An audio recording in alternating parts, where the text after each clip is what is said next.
What up? What up? What up? It's your man Sean P coming in live. This is the Sean P Experience, man. And look, all shows not created the same, right?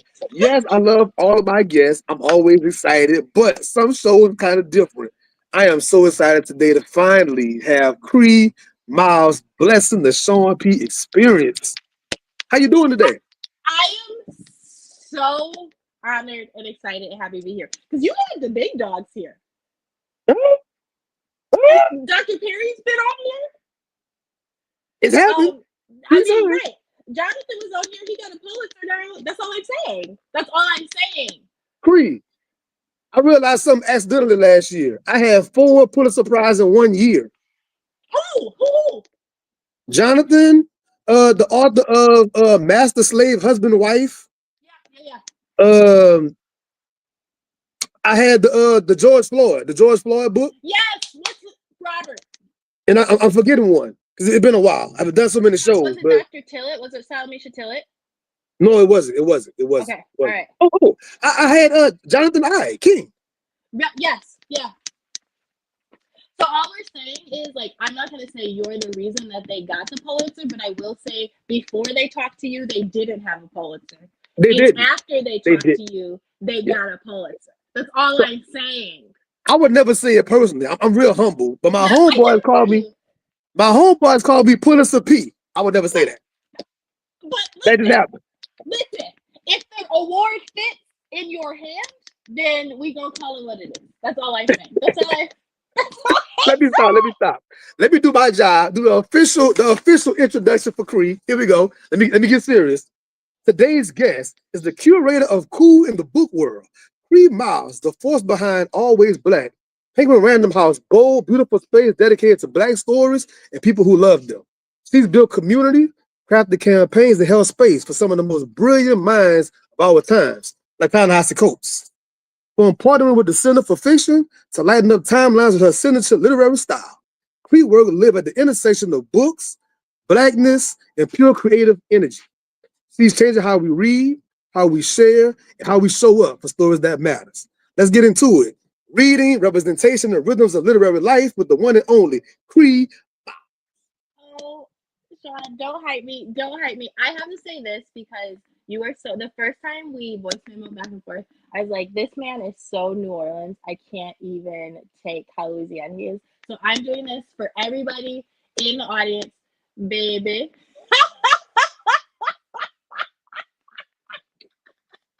Baby, you are funny, bro. You are funny. So I wish I was from the South. Really? Come on now. Come get some of this. My paternal side is from Louisiana and my maternal side is from Mississippi, but I grew up in Wisconsin. Got you. I went down south. So here we go. The first thing, we have a speed round, right? Okay. So one of my guests, they said, Sean, you got Cree coming on the show, you got to do a speed round with Cree. So I got 2 different things. We have the Mount Rushmore of writers. Give me your top 5, dead or alive, writers. How many people are on Mount Rushmore? 4? I'll give you 5. 5, okay. Well, obviously Toni Morrison, that's easy. Toni. What I recently discovered, which I'm embarrassed to say, Gloria Naylor also has to be up there. The baddest. Audre Lorde. Okay, I'm gonna put her up here as a white lady. Ursula K. Le Guin is a bad one. She's bad. That's 4. She's good. She does her big one. I love her. Okay, I need one more. One more.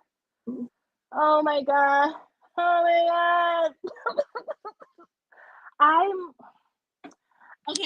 I'm gonna say June Jordan. Okay. I'm glad you said what you said. You said there's one white lady. This is good.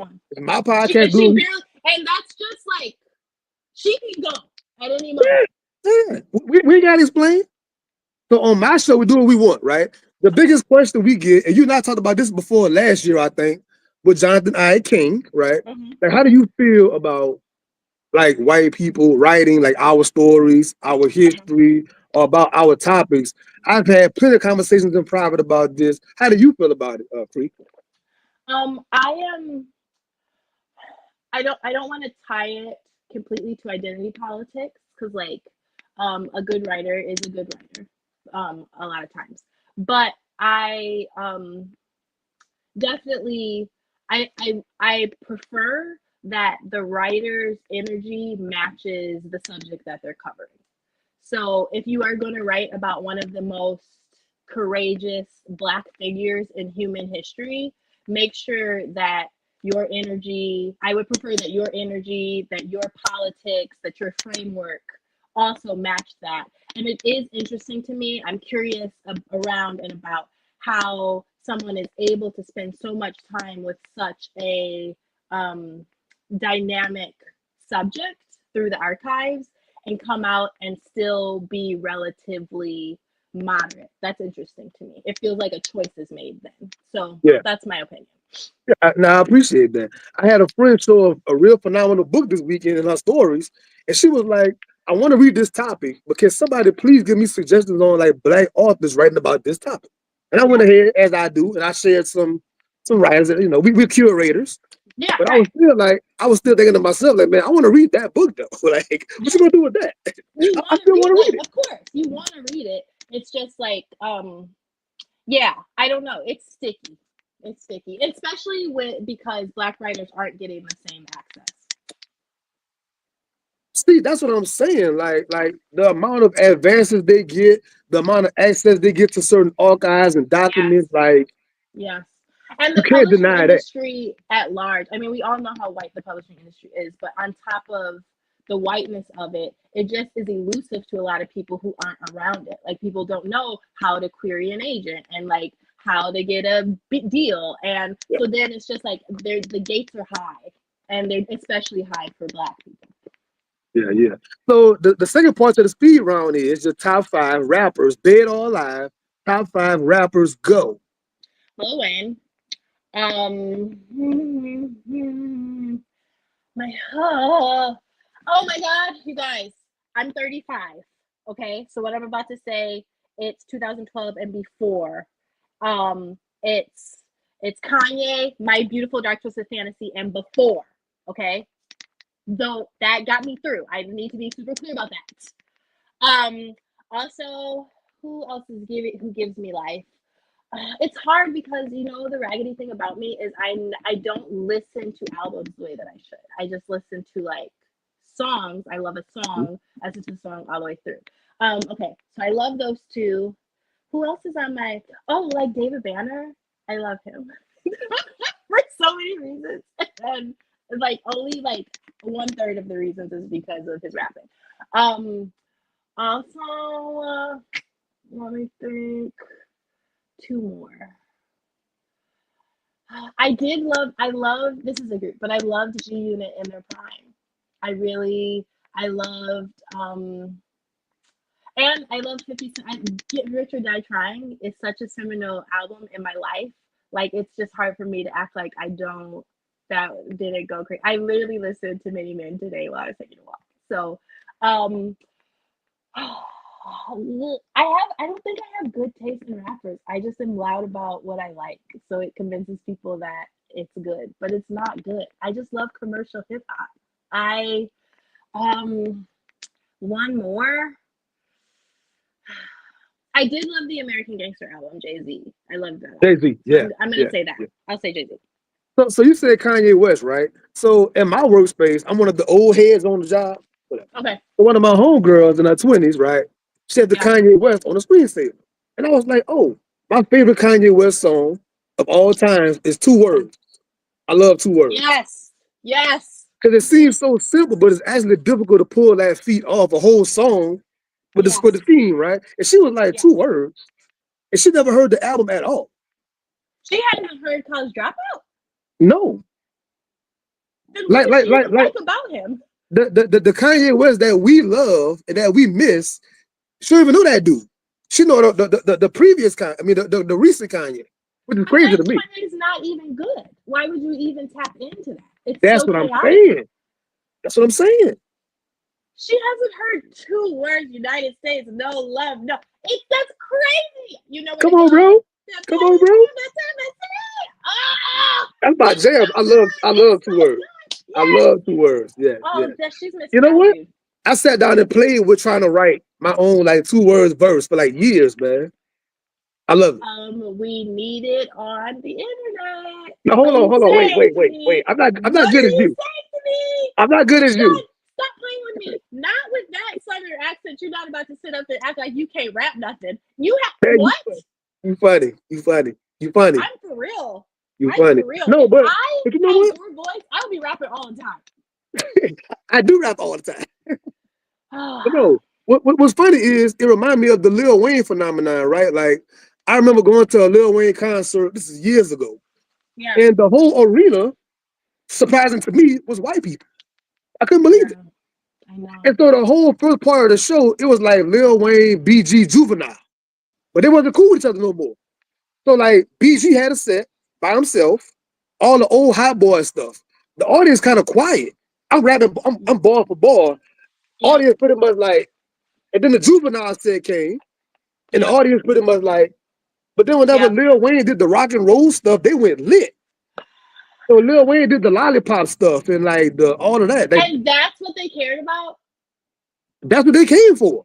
The lollipop. I'm like, are you serious?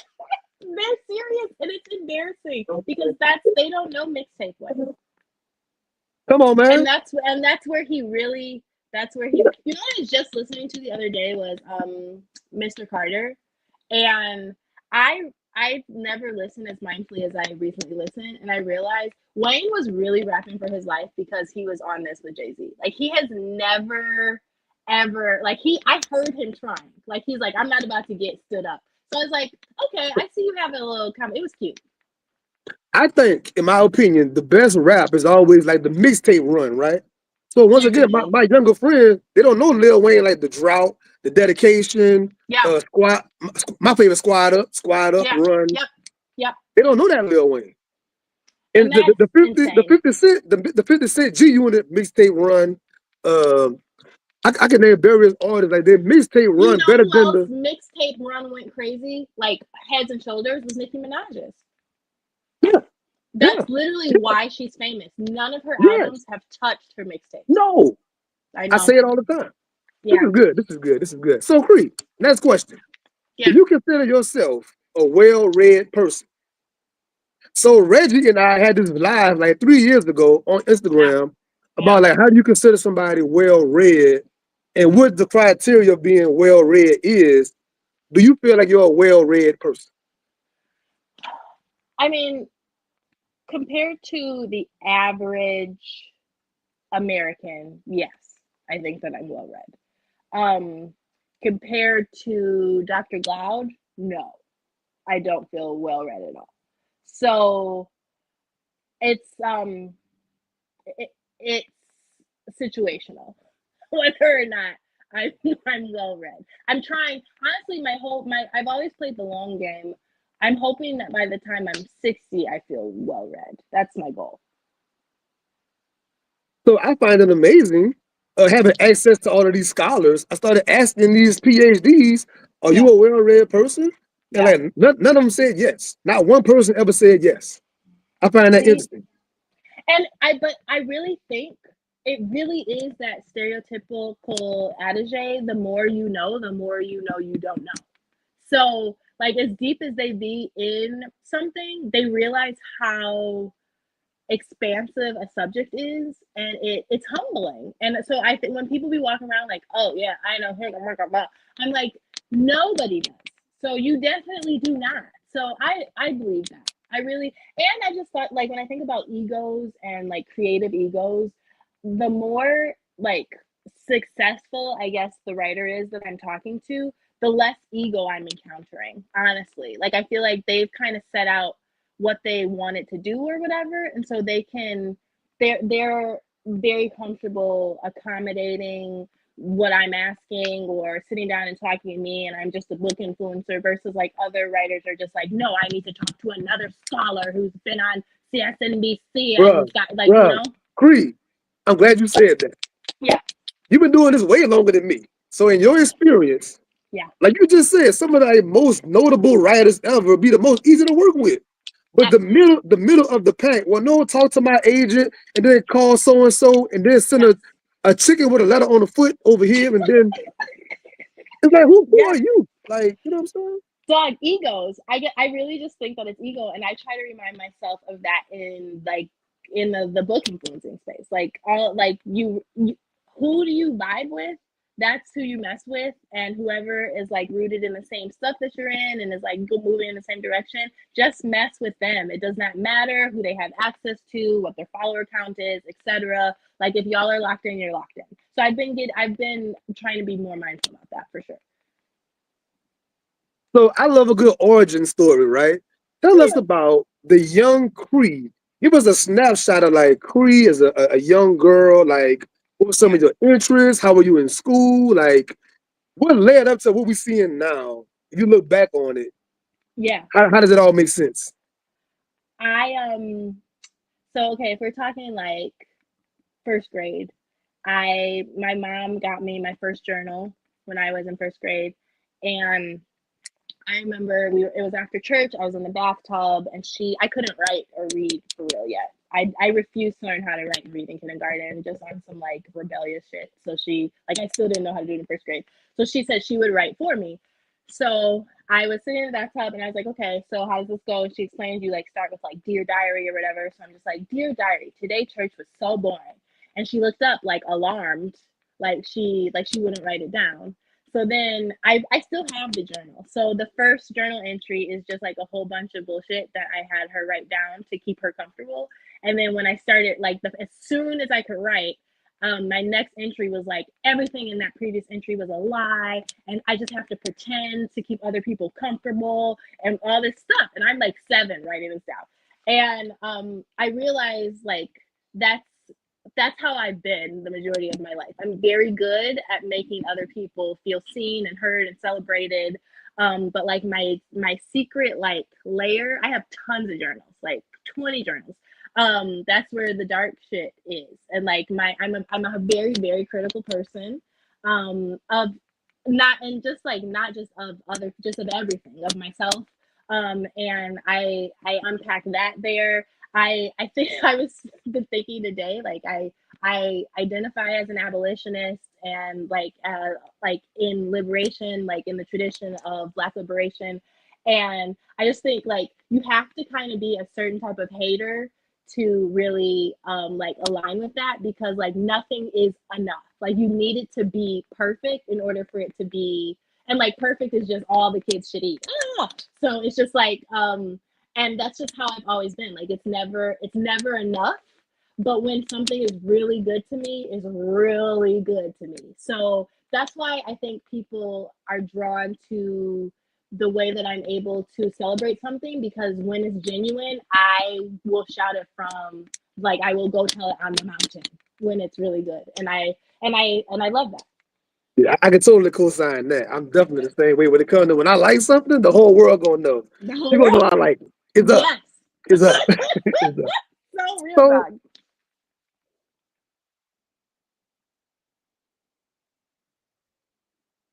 Uh-oh.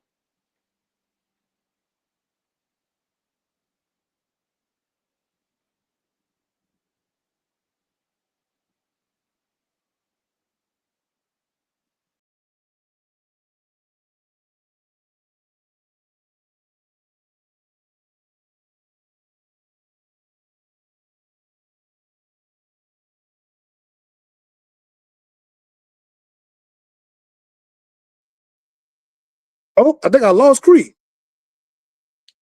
Let's say she come right back. Oh, there we go. I see her. I see her. I see her. You I think see I me? found Cree. There we go. There we go. I'm so sorry. It happens. It's good. No, I All was right. saying so mothers inbox me for years. They're like, man, I want to go live more. I want to post more content, but I have small children or there's other things happening and I want it to be a certain way. Yeah. So you're a mother and you do Yeah, a I am. lot of content. And going back in your archives, whenever your children were smaller, even, they're Yeah. right there. They're participating. They're talking out loud, doing the video. You make it a part of the thing. Like, give the mothers advice on how you go about navigating being the mother and the influencer that you I mean, so I did have the privilege of when Nat is 6, but when I had him, I was at home with him. So I wasn't working, just my husband was working, and I was bored being at home just with the baby all day. So that is kind of how my bookstagram started, because I needed something to do that was separate from the baby, but that didn't interfere with rearing the baby. Um, and so he is a living legend. He's my sweet baby. I've always been drawn to content creation. Like YouTube came out when I was in high school, and I have like little funky vlogs like somewhere on the internet of me walking through the halls of my high school being shady. And so I've always been drawn to it, but I wanted to do something that was helpful. Like I didn't want to just be like a beauty influencer or a clothing influencer, because I just didn't really see the merit in that. But I definitely always saw the merit in people reading more. So I was like, I will read more books. And then also I had kind of went through my own personal renaissance where I had just read like a large swath of the Black canon and had just fell in love with those books and just like revitalized in myself. So that's really how it started. But when Nat was little, it was like my water dancer review that I did of Ta-Nehisi's book. I recorded that at midnight, like because like he wasn't asleep. I was on a mission to get Ta-Nehisi Coates to know who I was. So I was like, I need to upload this, I need to get this up. Like, so it was really just like he kept waking up, so I had to put him back down, and then I had to shoot it again, and then I shot it. I distinctly remember because I was using a DSLR camera, and when I played it back, it was completely out of focus, so I had to do it again. And then when I did it again, the audio didn't work. So it's just like there's always trench moments. Like creating content is like when you want it to look a certain way, it usually does not happen fast. If like sometimes that one random thing will go viral and you just did it on one take, but a lot of times it's like it's a whole production. Yeah, it really can be. And I think I tell the mothers like it's more organic whenever you going live, all of a sudden the kid walk up for some snacks or the Oh yeah. cat walk behind your head or like as a consumer of content, I love whenever natural things happen. And it's Yeah. not so staged. Like, this big grand studio and the Yes. backdrop and then the light come down. Like, I mean, that's cool, but I like the more organic situation. Yeah, and that's like Um, honestly, it's unavoidable. You just kind of have to do it like that. when I first started going live on Facebook years ago, Yeah. I'd be at this cafe, right? And I Yeah. was sitting outside the cafe going live, but like it's a main road behind me. In a given moment, a fire truck pass, Yeah. the Yes. bus pass, Yeah. a person on the street, man, you got some change? I'm going live. Hold up right quick. I know you said I got you. But this Yes. is all live. This is all one Yeah. take. It's not like let me go Yeah. edit. So I mean, I just really, really love. I fell in love with doing content that way. Yeah. It really is. I love people be complaining about the internet, and obviously the internet has its problems, but I love the internet. I love it. I feel like it is such a clear representation of how expansive our brains are. I love that. So speaking of expensive, your social media, well, Instagram specifically, Yeah. the time of this viewing, who knows what it is tonight? About 39,000 followers. Yeah. So let's all just take a time and just think about 30,000 people in a room and Yeah. what that looks. That's crazy. And So it how do you doesn't feel crazy. like? First of all, how did you go about doing that? That's one. But Mhm. like for two, like, do you feel any extra pressure? Like, when I post something, a lot of eyes gonna see it, a lot of opinions. Do you think about that, or you just keep shooting? Like, I ain't thinking about it. Um, yes, I have become more mindful of it. I mean, definitely, um, when the genocide in Gaza started and I was posting just my knee-jerk reaction to post in solidarity with Palestine, I started getting pushback immediately. And I didn't even consider that because the Black tradition that I'm rooted in, Angela Davis and June Jordan and Nikki Giovanni, they always spoke out in against the occupation of Palestine. So I was like, of course, you might not have been paying attention, but ever since I found out about Palestine when I was in college 11 years ago, I have been pro-Palestine. So I instantly started getting pushback, and it made me have to get really, really clear about what I stood for. So that when something happened and when there was pushback, I knew that it was I could anticipate it happening, but I knew that didn't matter because I knew what I valued. And as my whole thing with I'll post content. If I see something pop off, I just throw like $5 a day behind it for like a month or 2 months. And that really helps me. That helps it push past the algorithm because capitalism. And so I have seen, as I've been getting closer to 40, that things like my stories used to get like 700 views, and now each story consistently gets like 1,500 views.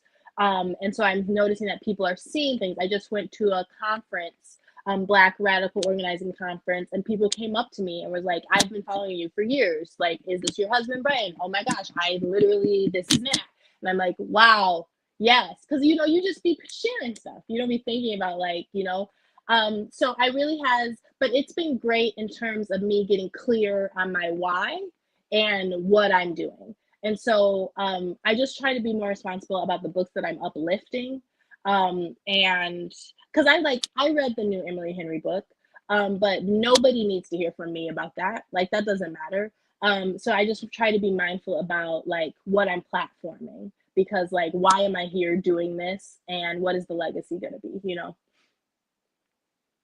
So if somebody out there started a brand new IG page like today, what's your advice for that brand new, I'm just coming to the space person? Yeah. What would you say, like looking back? Like, I mean, I wish I would have known this. I wish I knew about that. What Yeah. would you say? I would say double down on why you're doing this, because I've seen like there's a whole like generation now of like creators behind me who have way more followers than I do.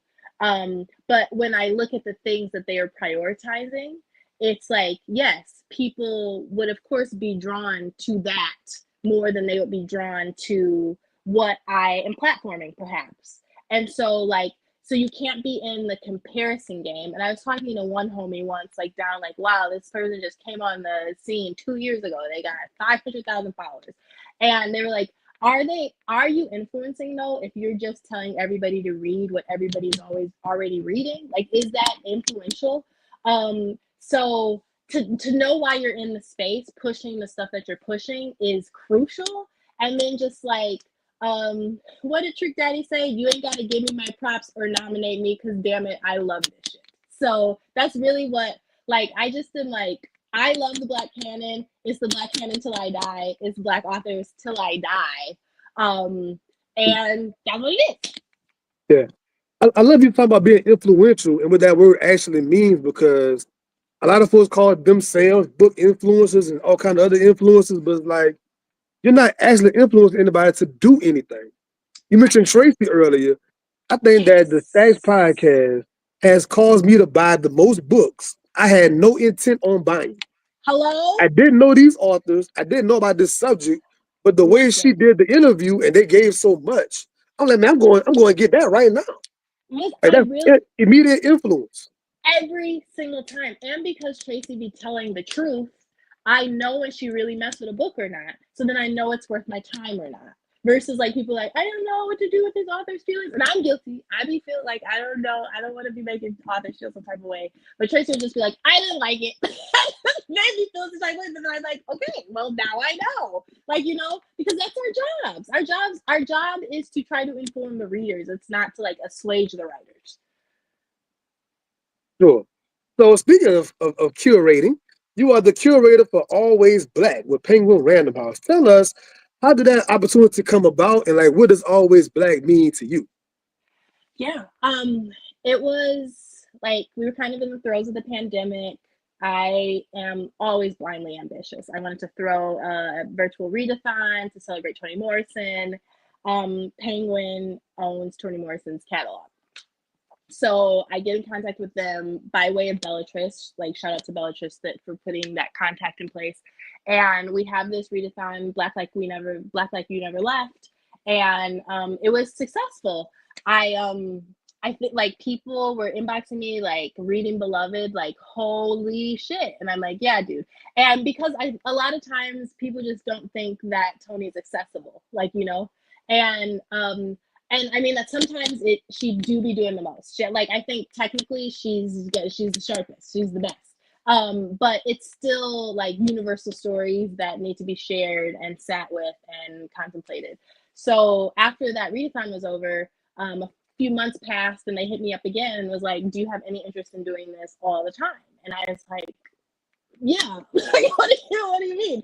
So that's how it came to be. And it's been I've learned so much about the publishing industry, and I really do like I mean Penguin is a corporation, so like that doesn't necessarily like lockstep align with my values, but I see the effort and I see the humanity in what they're trying to create, and so I respect that. And now for the fun part of the show for me. So staying on topic, always black. I love whenever you did some runs of this. You and your squad get together. It's an amazing video set in the shoot. And y'all doing the hip hop thing like a BET cipher with books. And they Yeah. spitting about literature. Like if you haven't seen it, go and look it up after the show. Anybody watching this in the future, like tell us about how that came together. And like it was a dope idea, the hip hop and the literature together. Yeah, so shout out to Anthony Keys. He was the multicultural director at the time, and he's very just like plugged in. He literally works at BET now, but he was like watching just like the BET ciphers and watching how they stand in a circle. I know you remember Kanye's verse when he was on that black and white cipher and he did one of the verses that ended up being on My Beautiful Dark Twisted Fantasy. So I like distinctly remember that one, and I distinctly the one where it was all women, and Erica was the DJ, but then she also Erica Badu, she was the DJ, but then she also spit something at the end. I live for that shit. I love hip hop so much. Like I love it so much that even like when you're asking who my top 5 rappers are, I'm not a student of hip hop, but I just think humans like magic power is music. Like I love like obviously books till I die. Like I am a book person, but I do think that what we are actually like how cheetahs can run 70 miles an hour and how peregrine falcons can like I think our super creature power is music. And so I just am always like it just is in me and it is me and I am it. And so it always feels natural that whenever I'm trying to celebrate something, I infuse music because I think that that's what gets us going the fastest. So the cipher, it was like I live in Milwaukee. It was just like homies from Milwaukee who should like could easily be national artists, and in a lot of ways are in their own rights because of the level of talent and execution and commitment they have to their craft. And they're homies that I know are well read. They are the ones who I know read and who have studied the craft and who I also identify as poets. And it was fun. And I was the novice on set. Like everybody else is doing their verses in one take. Like if it wasn't for me, we would have been done in one take. But I am just like I wrote my verse the day before. And I don't know, like it's not memorized. I'm getting flustered because the lights and the cameras, and I just like so I really got dragged for that. But it doesn't matter because it was all love. But I would love to do more of them. Honestly, I do. I have not said this publicly, Sean. This is an exclusive. I got a show picked up by PBS, and it's a literary variety show, and there's going to be a live band. So there will be some Word of the Weeks live, but yes, always. Bruh, breaking news. Breaking This news. news just in. That just I happened know. exclusive. I know. Wow, that's crazy. Well, congratulations on order. That's major. Thank you. That's amazing. I really, Thank you. really love what you're doing with the game. And once again, being an influencer, again, you really carrying the torch for like the possibility of those that's coming behind you. Like certain things are possible, certain opportunities can happen, man. Just stay the course. Like that's an amazing story. Thank you. It is Amazing. I'm a Libra, and like how we don't like people wearing our outfits, I'm always just trying to do a fresh new thing literally all the time. Like I never I'm always trying to do that. Yeah. So staying in hip hop, so your more recent run of videos, where just showing some of the most classic songs that we love in hip hop, but you're demonstrating the amount of literary devices that these artists are using, uh, whether they knew it or not when they did it, that's not important. But every time you did a video, I watched it like 10 times. I sent it to all of my friends. Yeah, a lot of those people was me. I was just so amazed just looking at it. Like I thought to myself, I had Emily Rumble on the show a few weeks ago for her book, Bibliotherapy in the Bronx. Shout out to Right? him. Yeah. Shout out to him. And I'm like, man, when we was in school, why didn't our teachers teach us like this? Like, if I would have had this in class, I would have been killing it. I So tell us about don't why you even started doing that concept. because that shit that they be doing is brilliant. Like the shit that they be doing is brilliant, and I really get it gets my neck tight when people be downplaying the level of craftsmanship and artistry and excellence that it takes for rappers to execute what they're doing, and they try to reserve it just for the woke rappers. So they're just like only Kendrick is worthy of a Pulitzer, and like only like Common and Lupe Fiasco. All the rappers have fucking bars. Not all of them, but like even the rappers when they're rapping about titties and pimping, like bars, bars. The Bun B's verse on Big Pimping is a masterpiece. It is a masterpiece of a poem, and people act like it's not because he's talking about pimping. But subject aside, like if we can sit and hold space for the fact that like Faulkner was brilliant, even though he dropped the N word all the time and was a raging racist, then we should also be able to hold space for the fact that this is a masterful literary feat, despite the fact that it's talking about an illegal activity. Yeah. Who thinks to be true? Who thinks to be That's true? all. That's all. So Cree, could you spit a little something for us, please? Could you please bless us with your musical genius? If you don't mind. You guys, he asked me to do this even before we went on live. I was like, yes, I'll rap a verse. And now I'm nervous. Obviously, I'm not going to rap. Wait, do I know? Wait, how does my verse start from the, whatchamacallit, Always Back? um,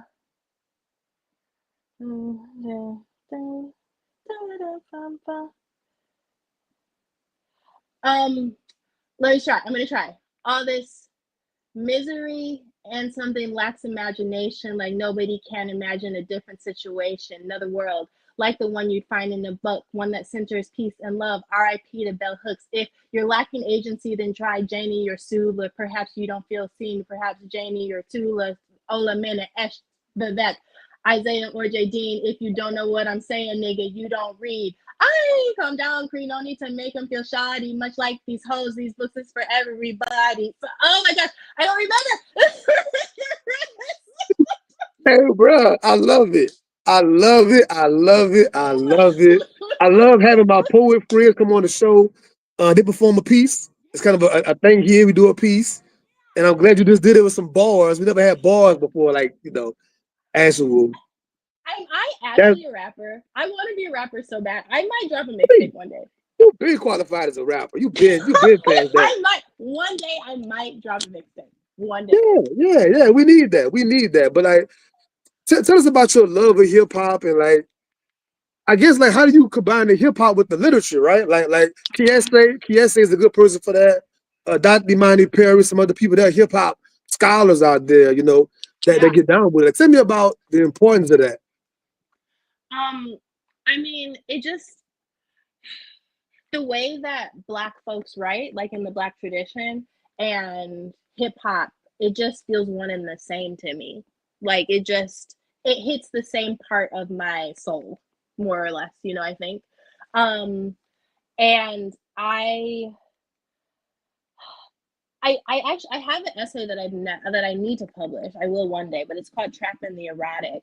And it basically just talks about how my like love of, because I was bullied in middle school for like acting white. Like they didn't like the way that I talked, and they didn't like the shoes that I wore, because I never wore tennis shoes because I hate socks. They didn't like any of that, so I was white.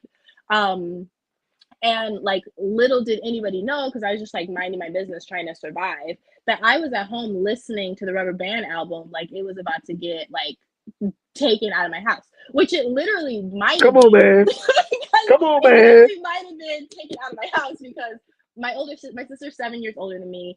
She got like Machiavelli, Tupac's Machiavelli, and my parents found it, and like it was a big thing. Like they like broke it in half and was like, "No daughter of mine." So I'm like sneaking around with these mixtapes, listening to Rubber Band Man, listening to like I can't even say the songs out loud that were on these mixtapes. It was insane. It was insane. Or like North Homegirl, I came to party. Your girl was looking at Yep. me. Like that's Yeah, what I'm yeah, listening yeah, to. yeah, yeah, Um, yeah. but it's just like it's the thing that like really I think just kind of in a way saved my life as a young person while I was listening to hip hop is the bombacity that is just connected to hip hop.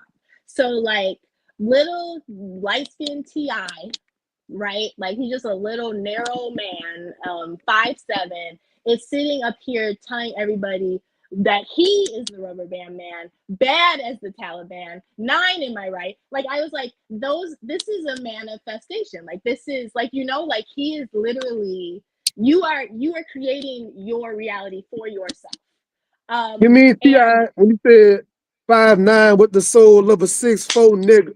you know what I'm saying? So I was just like, and it liberated me, because it was like, these people cannot tell me whether I am or am not anything. And so like the whole transition from like middle school, 8th grade, to when I came back in 9th grade, I was a whole new nigga. Like you not gonna box you can try if you want, but this is not what it's gonna be. And I really do have the hip hop artists of my day to thank for that. They were the ones who got me through that. Whenever I do book signings and things like that, people always think that the showing that they see now is like my whole life, and it's like really maybe 15% of my life, because I was always like an athlete way more than what you see now. Yeah. And I always tell people that the hip hop artists made me love words. It made me curious to go and look up words and read the dictionary. People like Jay Electronica and Papoose and Nas and some of these Yeah. guys, the words that they Biggie Smalls and Tupac, some Yeah. of the words that they're using. I'm like, man, how are you saying these words so easy? They have command of language. I need to go and read the dictionary. I need some more words. Never forget in Jay-Z's feature in Fronting that he rhymed nonchalant and audience. That was the first time I had ever heard the word nonchalant. Mine is Tupac when he did telekinesis. See? I was like, telekinesis? Wait a minute. Wait. Telekinesis? Yes. Yes. Oh my gosh. No, it's amazing. And I really am like, I'm so honored to be a Black person that just gets to be part of my thing. So, I so, love so with all respect and honor, when a person asks me the question at like a book signing, they expect me to say, well, Toni Morrison and Richard Wright. Like it wasn't. I didn't care about that when I was a kid in the '90s. no, Like no, I wasn't reading anything. I'm no. playing I ball and that's didn't it. read Toni Morrison until I didn't really read Toni Morrison until I was an adult. Yeah, yeah, yeah. But thinking of legends, how about this transition? James Yeah. Baldwin 100. James Yeah. Baldwin 100. Yeah. Man, I played all the podcasts. I did my homework. I loved all of them. So tell us about like how you got the opportunity. You had Eddie Glaude Jr., you had Billy D. Williams, Dante Stewart. Who are some of your favorite guests, and what's the standout thing about it that you took from it you didn't know prior to doing it? What's something that you took from the experience? Um, oh, it was such like that is it. It's a huge professional achievement for me. Like that's like a feather in my hat they approached me because I ran Always Black, so I was already like in the Penguin ethosphere. And I was like, of course. The team that I work with, Shalia, um, produced that, and Stephanie, it was just like the thing that people don't know about a place as large as Penguin is that a lot of projects are actually pretty siloed. So, like, to get people on board to do things or to do things, sometimes it's like a side project on like top of the like day to day things. So, like, getting everybody on board for the Baldwin podcast and like the Baldwin estate. Shout out to James Baldwin's nephew Trevor. He was like hands in, deep in it, like very involved. So there are a lot of moving parts, and there was a lot to navigate. And so my job was just to like show up and host. And I had gotten like enough practice because going live with people, you know, like it gets easier once you know, like my first two lives were literally my first two author interviews were literally Ta-Nehisi Coates and Kiese Layman. And they were terrible, Sean. Like they were, because I was so nervous. I was so nervous. I didn't know how to like keep the conversation going. I'm not used, like, I don't know how to like, at the time I didn't know how to like adjust to personalities, because you know you'll get somebody who's like kind of dry or reserved, and like I don't know what to do like when that happens. People have no idea how hard it is. They have no idea how hard it is. Dude, so I just literally like was like, this is so terrible. But between those two, and by the time I got to the Baldwin podcast, I had done hundreds, you know, so I knew what to go. And like Dr. Jessica Harris came into the podcast studio and was very just like, you better ask about me if you don't know who I am. And like, so to make sure she felt seen and heard, like that was different than like Dante is the homie, we could talk for 2 hours about anything. And like, so it was really I mean, the standout for me was definitely talking to Dr. Jessica Harris and her hanging out with Baldwin in Paris, I mean in France, and then her roommate was Toni Morrison. And Baldwin read If Beale Street Could Talk to the room, and nobody really knew what to say because they didn't know what he was trying to ask. But then Toni got there later and he did it again, and Toni gave him the feedback he was looking for. And I'm just gagged, like fried, gagged. What? Girl, what? Because these people don't even feel real to me. That's crazy. So that was a highlight. And I love talking to Dante. Robert Jones Jr. is just like, I mean, he's just a genius to me. So talking to him at any time. Also Dr. Glaude, like also like the way he just recites a thing, like a 10 stanza thing. And I just like, how is that in your brain? But he's still so patient and kind. If I was as smart as Dr. Glaude, I would be an asshole. Do you understand what I'm saying? I would not. So yeah, no, go ahead. I had a chance to meet him in person at the NOLA Fest last year. He's and so at the time, my grandfather was still here, right? So my grandfather couldn't see anymore, but he would always play him on the news on the TV. So I walked up to him and I shook his hand to get my book signed. And I said that my grandfather plays you every day. He loves hearing your voice.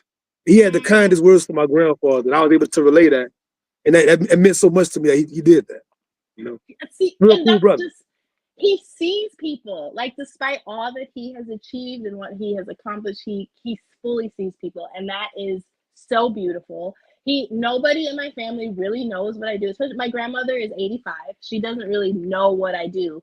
But when she heard the podcast with Eddie Glaude, she all on the phone, my baby talked to Dr. Glaude. You know, just so it's just yes, you already know. So yeah, it was just it was phenomenal. I can't even believe how far it went, and it was so well done. It was beautiful. Yeah. Yes. What experience. Yes. So Cree, I did my homework on you, right? We were laughing before the show. I was going in a rabbit hole. Let me ask this question first. Have you Yeah. ever tried Googling yourself and to see Yeah, what comes up? yes. I'm vain as fuck. Yes, of course. Okay. So I just simply go on YouTube and type in your name for something else, and Okay. I come across like your old musical stuff, Yeah. and you playing the guitar, you doing these covers. Like I had no idea. Come on now, Cree, stop that. I had no idea you were like uber like talented, bro. Like for real. We need more of those back. We need more of those again. I can't play the guitar for real. Here's the thing. Here's the thing. I'm a decent singer. Like I know that I can sing, but like most black people can sing in my brain, so that's not like a huge thing. But I just there are so many people who can sing so much better than me that I'm just like there is not really a reason for me to also sing, you know? So I'll do it a little bit, but y'all don't need to sing. Y'all don't need me because we got Yeba and Jasmine Sullivan. Once again, family, go on YouTube and you find Cree Myles. She got more than one No. page. You go find it. And she does all of these covers and it's awesome and she's so expressive and it's very, I was very trying to good. be a star. I was trying to, kid, you're gonna be a star. I was trying to be a star. But what I want to ask is, you seem to have a very like musical family. Like your son right now is playing an instrument, correct? Yeah. So tell me about like what music means in your family. Tell me about that. Yeah, I mean, my dad is a blues musician. He tours around Europe. My son he's 15. He's been playing the violin since he was 6. It is his desire and dream to go to a conservatory after high school. My husband has a degree in piano. My brother has a degree in bass. Everybody, see, that's why I'm just like, I don't really need, there are musicians around me, real musicians. Like, I'm not a real musician. Um, but I mean, that might be part of the reason I think music is a superpower. Like it is. I'm just around. I'm around creatives, and like as a child, my mom is like a type A Virgo very much. She has a degree, like she's an educator by trade. So she's like the one who kept the house together, and like make sure people were fed and that there were clean clothes and etc. My dad also worked. He worked for the Department of Natural Resources. He was a warden. But he, in my dad's heart, he is a musician. Like, and he always has been. He's just like a creative. He has a camera, and he writes all the time. He has journals. You should see his posts on Facebook. They're just like essays. Like that's just who he is. But he just like had the hand he was dealt is that he was born in the 60s, a black man in Milwaukee, and like no one's gonna foster a tender black man born in the 60s, you know? So that's just I am hopelessly creative. Like I can't say that enough. And I do, so is my husband. So I think about relationships all the time when one person is hopelessly creative and the other isn't, and how frustrating that might be for the other person to like sometimes stuff just won't get done because like the thing is stuck, you know, you just gotta get it out. Like you're trying to figure out how to get it out or where to get it out or how it's gonna come out. So like, no, I can't sit and do the dishes or watch this thing, or I just need to like sit and brood for a little bit. And that's the house that we're in. All of us. I mean, the teenager now, he's 15. He does the same thing. He just walks around and is like, I'm trying to work through this thing. I love this thing. And that's how I've always been. I told you I have like 20 journals. I started I started like girl groups when I was in elementary school where we would be dancing and singing. I was a theater kid 4 years. I was in a theater troupe, just like 3 practices a week all year round. Um, I I make stuff. Like that's just like I just make, and I don't even have like the space or the time to like put a label on it. Like I be making stuff, and that's it. And I hate capitalism because it would just be easier to make stuff if I didn't have to deal with it. Man, that's hot, man. What an amazing environment. And back to the parenting piece real fast. I've been really like invested in parenting things lately, like reading biographies a lot. Yeah. I love the first 4 or 5 chapters of a bio because it's like talking about the person's grandparents and then their parents and their siblings. It's like, oh, that's why he's MLK. Like, that's why he's Malcolm X. Yes. Yes. You see, like, why? Okay, wow. So, like, Yes. so as a parent, is it more so like like play into their creative endeavors and support it? Or is it Yeah. more like, come on, boys, 4 in the morning, get up, play the instrument? Yeah. 'Cause we've seen both styles and both of them work. Yeah. Yeah. So it's so subjective as what's right as a parent to really stoke that fire. I I die by this, and I'm always down to get disproven. But so far, I'm two in because Julius is too young to know. But I swear, Sean, I swear, people come here knowing exactly what they're supposed to be doing. Like they know. My baby Nat, he's 6. When he was 3, just like he draw 300 pictures a day, just drawing all the time, always drawing something, whatever. And But I Cree, know that, yeah. when he on stage like a couple days ago, I saw on your story, he was Yes, on he stage. was on stage last. Yes, on Saturday we were at the Black Alliance for Peace Black Radical Organizing Conference. It was an open mic, and he's watching the open mic and he's asking questions like, so you just get up there, you can sing? And I was like, yeah, or you can say a poem. And he's like, oh, I know a poem. And I didn't even know him and his dad had been working on this poem for real. So I was like, what poem you know? And he was like, Harriet Tubman. And I was like, okay. And Brian was like, he does know it. He says it all the time.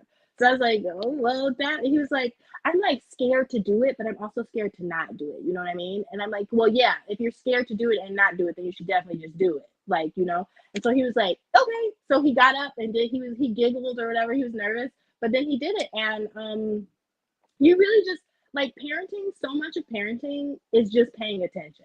You just have to pay attention to what gets them excited, what they're curious about, what they spend time doing.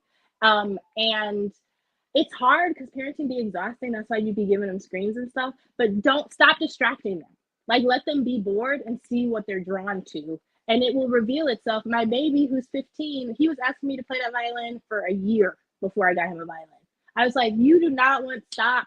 You kidding? I'm not about to waste all this money on you in this instrument.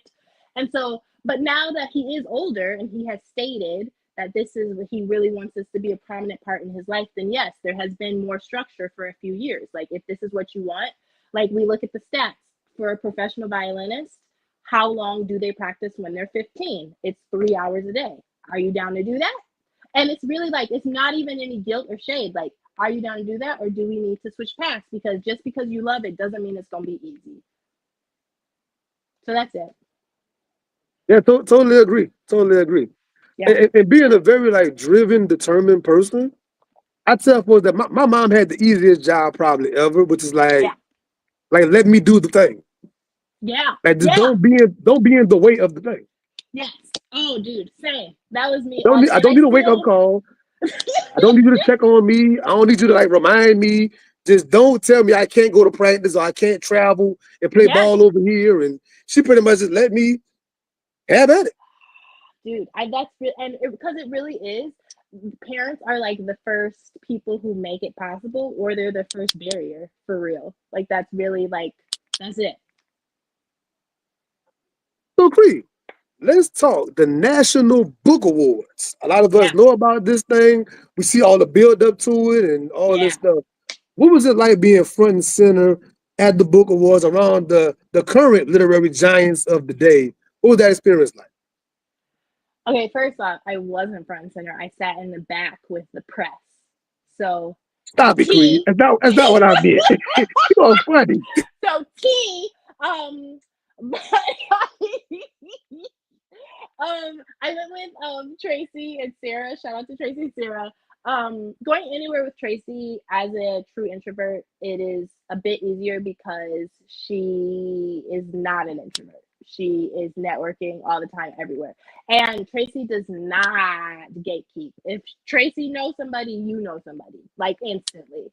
So that made it all wonderful. But let me tell you, this is the real T-Shawn. I feel like we had this conversation in the DMs.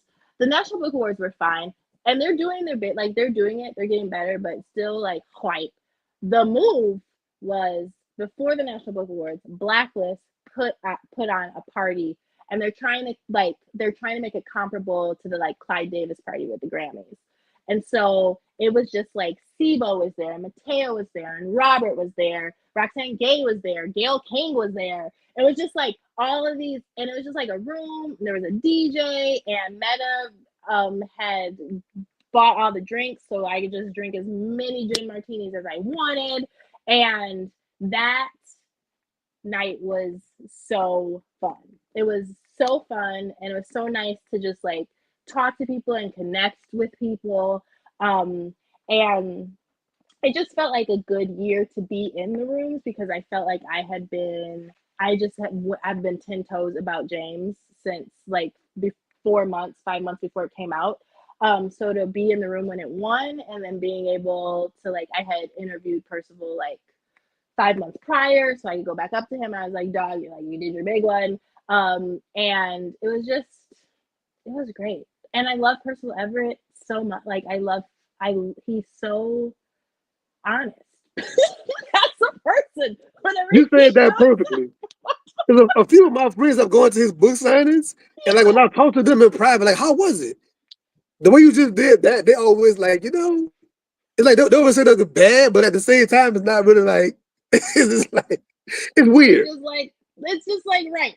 So even like the interview I did with him for like the Midwest National Booksellers, it was me, him, and Philip, who wrote ours, and it went well because it was Philip and Percival. Like it would like we needed both. Philip is wonderful on stage and in an interview. He's hilarious. His timing is great, and Percival's dryness worked well because of like everybody was laughing. It was so great, blah blah blah. Blah. So it worked. It worked, but it was the perfect storm. Yeah, I'm imagining that tandem Yeah. because him by himself would have been a whole different night. Who knows? Listen, and he says all the time, I'm terrible at these things. I hate these things. I'd rather be talking to a horse. Like he's all the time. Like he's over it all the time. So no, it's not what we need. Yeah. So getting toward the bottom of this whole the bottom half, let's talk the publishing industry, right? And you and I Yeah. spoke a couple times in private about like your thoughts on traditional publishing versus the self-publishing world. What are some of your thoughts about that? To kind of flesh it out a little bit. Yeah. I guess I just I think in a lot of ways I have to be honest about the ways that I am institutionalized as far as like I work for the biggest publishing house in the world. So Um, like the advances seem like they're nice. Like it seems like it would be nice to have a team pushing out your book, even if it's not happening perfectly.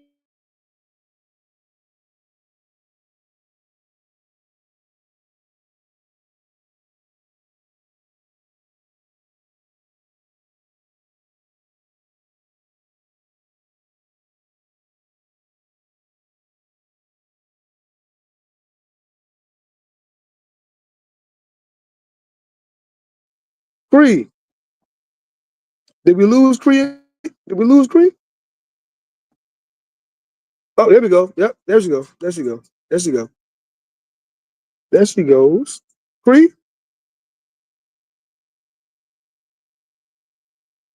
Oh, okay.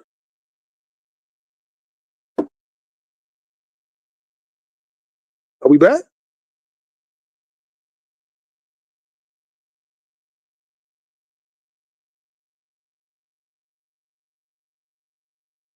I think we bringing her back.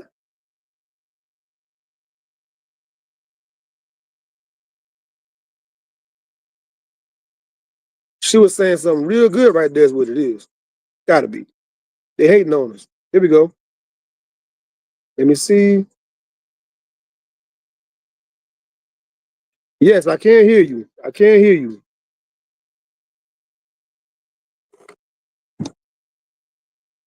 That's crazy. 1 second, family.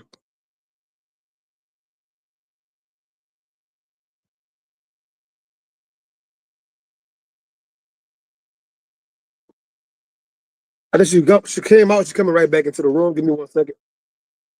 She'll be right back. We're in the last two questions. We're in the fourth quarter. 2 minute drill.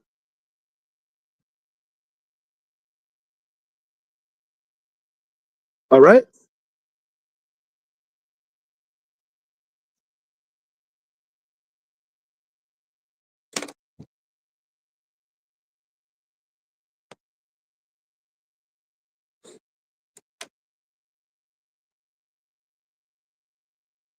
You know, social media gonna always do what social media does. The technology.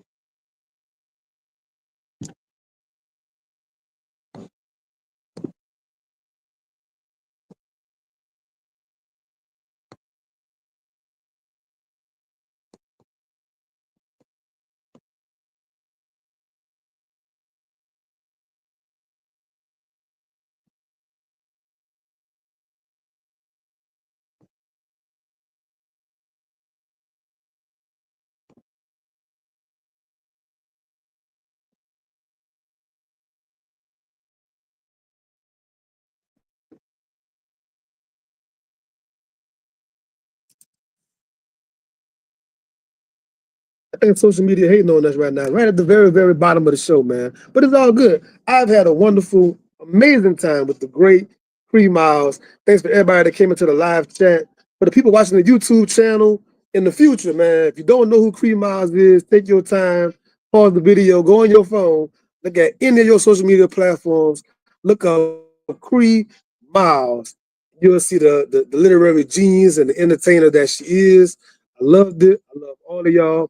Coming to the show next on the 5th at 11 a.m. 11 a.m. on the 5th. I have Dr. Blackstock, Uche Blackstock, talking about her book, Legacy. Coming right back at you on the 5th, 11 a.m. You'll see the flyer. Peace.